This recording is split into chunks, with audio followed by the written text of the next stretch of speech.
Every dream has a price, but who pays it when the dreamer forgets? Where are you watching from?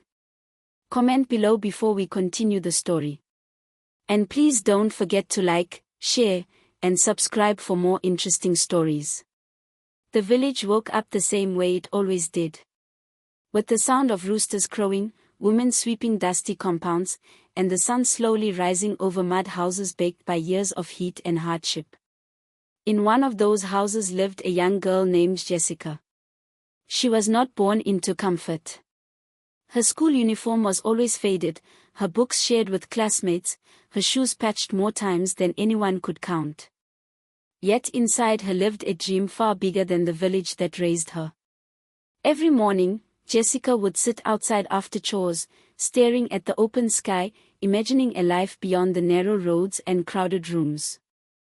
She dreamed of classrooms with clean whiteboards, of hospitals with bright lights, of a future where poverty no longer followed her shadow. Her father saw that fire in her eyes. He was a quiet man, bent by years of labor, his hands rough from carrying loads at the market. Still, every coin he earned carried one purpose: to keep his daughter in school. Some nights, he went to bed hungry so she could revise under a dim kerosene lamp. "Education is your wings," he used to say softly. "Fly higher than I ever could."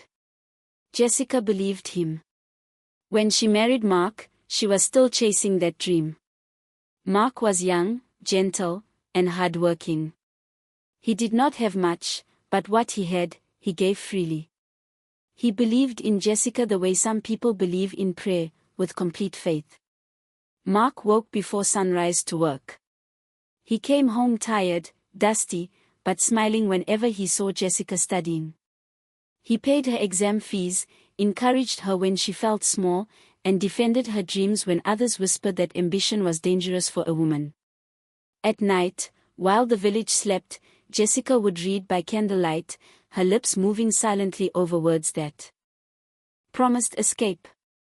"I will not live like this forever," she told herself. But somewhere between those pages, something else began to grow. Gratitude slowly turned into expectation. Support slowly began to feel like obligation. Jessica started believing her dream was too important to wait for anyone. When Mark struggled to raise money, impatience crept into her voice. When her father warned her to remember where she came from, she smiled, but did not listen. One evening, as rain tapped softly on the roof, Mark watched her study and felt both pride and fear sitting in his chest. He wanted her to succeed, but he wondered quietly, what happens when dreams grow faster than love? Can ambition and gratitude truly walk the same path? Jessica closed her book and looked up at the dark sky, imagining plains, cities, and a life that no longer smelled of dust and sweat. She did not notice the tired eyes watching her with unconditional love. And she did not hear the warning hidden in the silence. Because dreams can lift us. But when roots are forgotten, even love begins to feel like a burden. Some sacrifices are invisible, until they are forgotten. Mark's days became longer the moment Jessica left.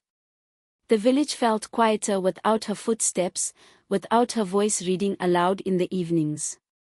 But Mark did not complain. He told himself that silence was temporary, that sacrifice was the language of love. He woke up before dawn and returned home long after sunset. He fixed radios, repaired old generators, carried heavy cartons for traders, any job that paid, no matter how small. When money was not enough, he sold what could be sold. First, his motorcycle. Then, piece by piece, his late father's electronics shop, the same shop that had fed his family for decades. Each sale cut deep, but Mark smiled through it.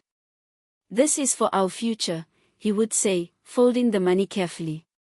"One day, it will all make sense." Every month, he sent money abroad. Sometimes it was a large amount, sometimes it was everything he had.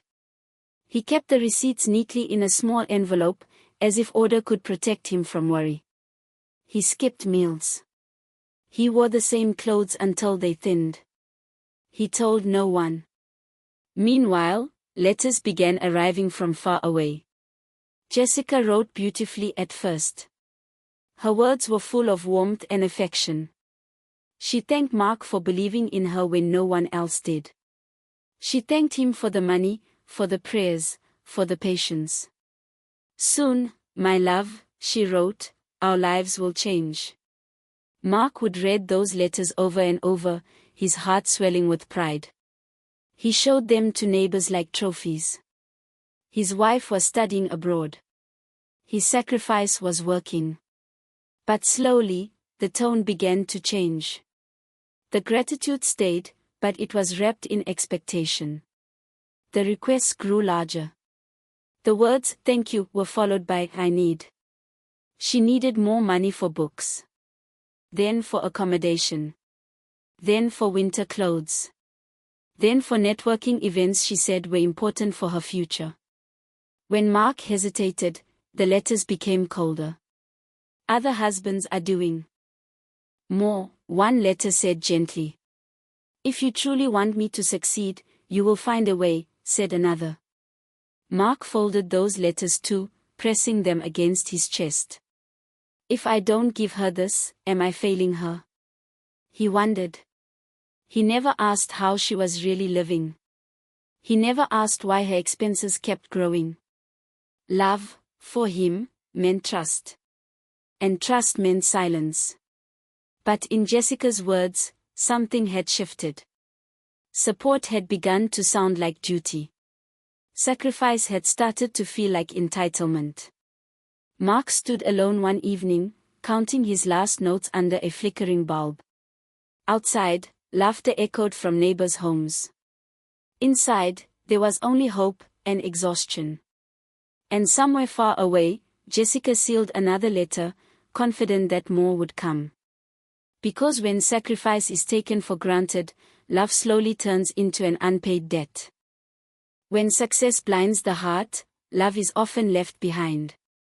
The city abroad never slept. Lights glowed through glass buildings, cars moved like rivers of silver, and music spilled from expensive restaurants into cold night air. Jessica walked confidently through those streets, dressed in fine clothes, her hair neatly styled, her accent slowly changing with every passing month. She had made it. Her name was spoken with respect in lecture halls and offices. People listened when she talked. Doors opened for her. Compliments followed her wherever she went. The girl from the dusty village now lived in a world of elevators, coffee meetings, and polished floors. She posted pictures smiling in front of tall buildings. Dinners in places Mark could not pronounce. New shoes. New friends. A new life. Back home, Mark stared at those pictures on a small cracked phone screen. He smiled, even as his stomach twisted in hunger. Days turned into nights of struggle. Mark worked 2, sometimes 3 jobs. In the mornings, he repaired electronics. In the afternoons, he helped at a construction site. At night, he guarded a warehouse for extra pay. His body grew thinner. His hands shook from exhaustion. There were days he drank water and slept to forget hunger. Flashbacks played like silent films, Mark standing in long queues to send money, counting coins again and again to be sure it was enough. Mark skipping meals so he could send a little extra. Mark selling the last item from his father's shop, his eyes wet but his voice steady. All for her future, he whispered.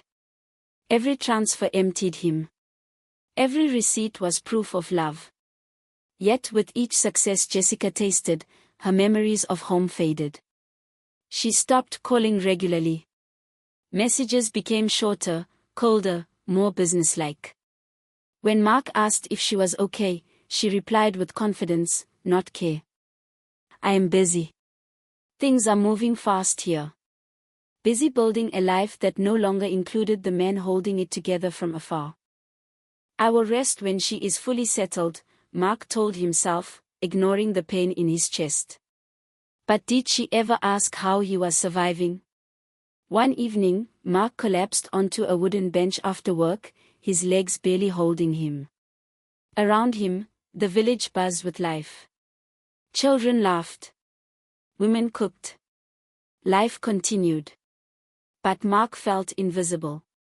Thousands of miles away, Jessica raised a glass in celebration, her laughter echoing in a room filled with strangers who knew nothing about the man who paid for that moment. Success had changed her address, and quietly erased her past. Because while she rose higher, the hands that lifted her were bleeding in silence. How do you forgive a heart that betrays your trust? The truth did not arrive with noise. It came quietly, folded inside paper, hidden between lines that were never meant to be read closely. One afternoon, Mark sat on his bed counting old receipts, trying to remember which payment was for rent and which was for food. His hands trembled as he unfolded a new envelope that had arrived from abroad.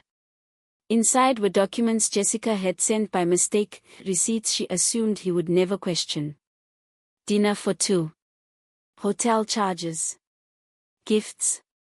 Taxi rides at midnight. Mark stared at the names and dates, his heart slowing with every breath. These were not school expenses. These were not books or fees or winter clothes. A letter followed, written in the familiar handwriting he once kissed with his eyes. I am grateful for everything you do, she wrote. Life here is demanding. I deserve some comfort after all the hard work. But there was something else now, a different name mentioned casually. A friend who helped her settle. A support who understood her new world. Mark felt the room spin. Was this where his sacrifice had gone? Flashbacks rushed in like a storm. Mark skipping meals. Mark walking home barefoot to save transport money. Mark lying to neighbors, saying everything was fine. And now, this. Maybe I misunderstood, he told himself, clinging to doubt like a lifeline. That night, he did not sleep. He held the receipts again and again, as if staring at them long enough might change the truth. Tears rolled silently down his cheeks, soaking the paper that once symbolized hope. In his pain, love still whispered excuses. She is lonely. She is under pressure. She does not mean to hurt me. Even betrayal, when wrapped in love, can feel like something to forgive. Mark wrote back carefully. He did not accuse. He did not ask questions that could break what was left of his heart. He simply said he hoped she was well, and that he would send money again soon.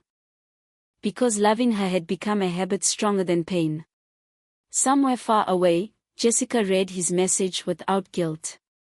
The money arrived as expected. Life continued. But something inside Mark broke that day. Not loudly. Not completely. Just enough to leave a crack where trust once lived. Because the deepest wounds are not caused by strangers, but by the ones we sacrifice everything for. The truth has a way of finding its stage. Stephen did not expect to meet Mark. The meeting happened by chance, in a quiet corner of the city where truths often wait patiently. Stephen had always known Jessica as confident, independent, and self-made. She spoke of her past lightly, as if it were a chapter already closed. According to her, there was no one else, only a distant village and a life she had outgrown. But when Stephen met Mark, the story cracked open. Mark stood before him tired, thin, and humble, holding years of sacrifice in his eyes. There was no anger in his voice, only exhaustion and honesty. Slowly, carefully, Mark told him everything: the money sent, the jobs worked, the hunger endured, the love given without limits. Stephen listened, stunned. Every luxury he shared with Jessica suddenly felt heavy. The dinners. The gifts. The nights out. None of it was built on truth. So this is the cost of her success, Stephen thought. That evening, they made a decision, not out of revenge, but out of respect for the truth. The truth deserved to be seen. The dinner party was elegant. Soft music played. Glasses clinked. Jessica laughed loudly among friends, confident and glowing. She wore a dress bought with money that had crossed oceans soaked in sacrifice. Then Mark walked in. The room fell silent. Jessica's smile froze as her eyes met his. Shock rushed through her face, followed by fear she could not hide. Stephen stood beside Mark, calm but firm. Mark spoke gently, yet every word carried weight. "I just wanted to see where our dreams ended up," he said. Stephen followed, revealing the receipts, the transfers, the hidden past Jessica had carefully buried. The guests shifted uncomfortably. Whispers spread. Eyes turned toward her. Jessica tried to speak, but the words tangled. Excuses stumbled over each other. She spoke of pressure, of growth, of needing more from life. But one question hung in the air, unanswered. When did ambition become permission to betray? Mark looked at her, not with anger, but with deep sadness. "I gave you my strength," he said softly. "You gave me silence." Jessica's world collapsed in that moment. Not because people were watching, but because the truth finally stood in front of her, unafraid. The party ended without applause. Guests left quietly, carrying the weight of what they had witnessed. And Jessica stood alone, surrounded by luxury that suddenly felt empty. Because lies can decorate a life, but the truth will always knock, even at the grandest table. Even the tallest towers crumble when built on deceit. Mark did not leave the city in anger. He left in silence, carrying something he had lost for years, his dignity. The confrontation had taken his pain and turned it into clarity. For the first time, he chose himself. Back in the village, life waited patiently. Mark returned to the old street where his father's shop once stood. The building looked tired, its paint faded, its windows dusty. Yet to Mark, it still breathed memories, laughter, lessons, and honest work. With help from friends and a small loan, he bought it back piece by piece. Every nail hammered into that shop felt like healing. He worked with purpose, not desperation. Slowly, customers returned. Word spread that Mark was back. The same man who once gave everything away now rebuilt with steady hands and a quiet heart. One evening, as he closed the shop, Mark stood alone and smiled. "I lost love, but I found myself," he thought. Far away, Jessica's world was unraveling. The friends who once praised her success stopped calling. Stephen had walked away, unable to build a future on lies. Financial support vanished overnight. Bills piled up. Invitations stopped arriving. The apartment she once called home now echoed with loneliness. Her career suffered too. Stories travel fast in close circles. Trust was broken. Opportunity slipped through her fingers like sand. For the first time, she sat alone with her thoughts. Was the luxury worth the cost? She replayed memories she had buried, the village mornings, Mark's tired smile, the money sent with love and faith. Regret crept in quietly, heavier than guilt. She had thought power meant control. She had believed success erased the past. But the past had returned, with consequences. Back home, Mark's shop glowed with warm light as evening fell. He greeted customers with respect, his voice steady, his eyes peaceful. He no longer needed validation from someone who forgot his worth. Two lives, once connected by love, now moved in opposite directions. One rebuilt on truth. The other collapsed under deception. Because no matter how high you rise, forgetting your roots always demands a price. Some ghosts are alive, and they never forgive. Peace did not last as long as Mark hoped. Just when life began to feel steady again, strange messages started arriving. Anonymous calls in the dead of night. Letters with no return address. Words that sounded familiar, yet twisted with bitterness. You can't escape me. You think you won. Everything you have will fall. Mark read the words slowly, his hands cold. At first, he ignored them. He told himself they were meaningless, jealous voices from the past, echoes of pain that no longer mattered. But the messages continued. Louder.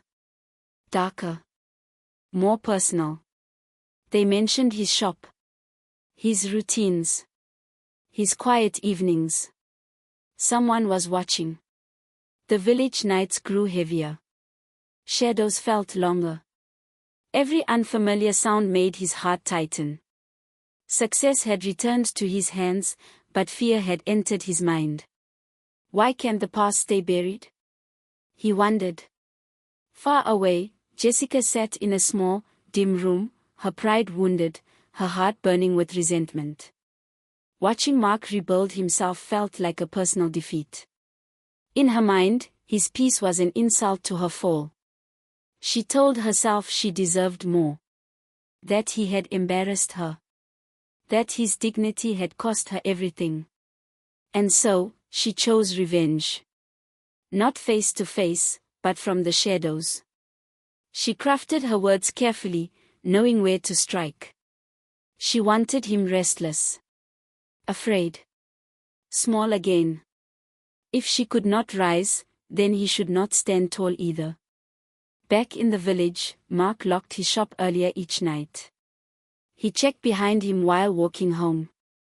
Friends noticed the change. The man who once smiled easily now carried quiet tension in his eyes. One evening, sitting alone under a flickering light, Mark felt the weight of it all pressed down on him. How do you fight someone who hides behind fear? He had rebuilt his life with honesty. Yet here he was, successful, respected, and still feeling hunted by a ghost that refused to let go. The messages stopped suddenly. That silence was louder than any threat. Because fear does not always come from failure, sometimes it follows success, wearing the face of a past you thought was gone. When the world believes a lie, the innocent suffer. The morning began like any other. Mark opened his shop, greeted familiar faces, and arranged tools on the counter with calm hands. But before noon, the air changed. Whispers moved faster than footsteps. Faces stiffened. Phones rang. A crowd began to gather, drawn by a rumor too heavy to ignore. She is dead. The name spread like fire, Jessica. A message appeared online, then another. Pictures followed. A shaky story stitched together with fear and drama. Someone claimed she had returned to confront Mark. Someone else said there was a struggle. By the time the police arrived, the truth no longer mattered. Mark stood frozen as officers approached. "What is this about?" he asked quietly. They did not answer. They only showed him the posts, the accusations, the carefully planted evidence that pointed to one place, his door. How quickly does love turn into a weapon? The crowd watched as Mark was questioned, searched, and handcuffed. Voices rose. Some shouted his name in disbelief, others cursed him with certainty. The same hands that once shook his in respect now pointed with judgment. "I am innocent," he told himself, trying to breathe through the noise. But innocence has a fragile voice in the middle of chaos. At the station, lights were harsh. Questions came sharp and fast. Dates. Times. Motives. They spoke of anger and revenge, of a man humiliated seeking justice in blood. Mark listened, stunned by the story being told about him. He remembered the threats. The messages. The silence that followed. The ghost had stepped into the light. Hours passed like years. Outside, the story grew louder. Headlines were written. Opinions hardened. A life rebuilt with truth began to crumble under a lie told with confidence. Mark's name was dragged through the dust. His shop was closed. His face appeared on screens as a suspect, not a survivor. He lowered his head, not in shame, but in prayer. Somewhere far away, Jessica watched the chaos she had created. Hidden, breathing, alive. The lie had worked. The world had chosen a story easier to believe than the truth. Mark was led away in chains, his dignity tested once more, his heart heavy but unbroken. Because the cruelest traps are not made of steel, but of lies that the world is too quick to accept. When the world believes a lie, the innocent suffer. Inside the cold cell, time lost its meaning. Mark sat on a narrow bench, the echo of iron doors still ringing in his ears. Outside, his name had become a headline, a rumor, a stain. Inside, he was just a man holding on to truth while the world celebrated a lie. News replayed the same story again and again. A woman dead. A husband accused. A past filled with emotive. Pictures of Mark's shop. Old photos twisted into proof. The crowd wanted answers, and the lie gave them comfort. Why does the world trust a loud lie more than a quiet truth? Interrogations continued. The questions changed tone, less curiosity, more certainty. Officers spoke as if the story was already finished, as if Mark's denial was only a formality. You were angry. You were embarrassed. You wanted revenge. Mark lifted his tired eyes. I wanted peace, he said softly. But peace had no place in a room hungry for guilt. If truth could speak louder, this pain would end, he thought, his chest tightening. Outside the station, cameras flashed. Voices argued. Some demanded justice. Others demanded punishment. No one demanded proof. The image of Mark in handcuffs burned itself into public memory, humiliated, judged, reduced to a villain in a story he did not write. Friends who once stood by him were afraid to speak. Customers avoided his shop. Children whispered when they saw his name on screens. A lifetime of honesty was erased in a single day. Meanwhile, hidden far from the noise, Jessica watched carefully. The lie had grown bigger than she imagined. Fear mixed with satisfaction. She told herself it was too late to turn back now. The trap had closed. Mark was led through a hallway lined with eyes that refused to see him. Chains clinked with every step. He did not resist. He did not cry. He only held on to one fragile belief, that truth, no matter how delayed, never dies. As the cell door closed behind him, humiliation pressed down like a weight. Not because he was guilty, but because the world had already decided he was. And so the lie stood tall, applauded by chaos, while an innocent man paid the price. Because when deception wears confidence, even justice can lose its way. True strength is measured not by wealth, but by the heart that never forgets. Time passed, and truth finally found its voice. The lies collapsed under their own weight. Evidence surfaced. Jessica was exposed, alive, hiding, broken by the very deception she created. The world that once shouted Mark's guilt now stood silent in shame. Mark walked free. Not with anger. Not with pride. But with a calm strength shaped by suffering. When he returned to the village, there was no celebration, only quiet respect. People watched him reopen his shop, not just as a businessman, but as a man who had endured injustice and returned without bitterness. He repaired radios for free when families could not pay. He gave young girls advice about education, teaching them ambition without arrogance, dreams without forgetting home. He hired struggling boys and reminded them that dignity matters more than shortcuts. Every act was gentle, intentional, healing. Sometimes, in the evening light, Mark sat outside his shop and watched the village breathe, children running, women laughing, elders resting under trees. Pain did not destroy me, it refined me, he thought. He had lost love, trust, and years of his life, but he had gained wisdom. He understood now that sacrifice must walk with respect, and love must never demand the erasing of one's roots. What is success if it costs your soul? Jessica's name was rarely spoken. Her story became a warning, not a legend. She had chased height without foundation, and fallen alone. Mark chose a different ending. He chose to remember where he came from. One night, as the village lights dimmed and stars filled the sky, Mark closed his shop and whispered a quiet prayer, not for revenge, but for peace. For himself. For others walking blindly toward the same mistakes. The camera pulls back. The village rests. Life continues, stronger, wiser. Because when a woman or a man forgets their roots, even love becomes a stranger. But when integrity remains, no lie can steal your destiny.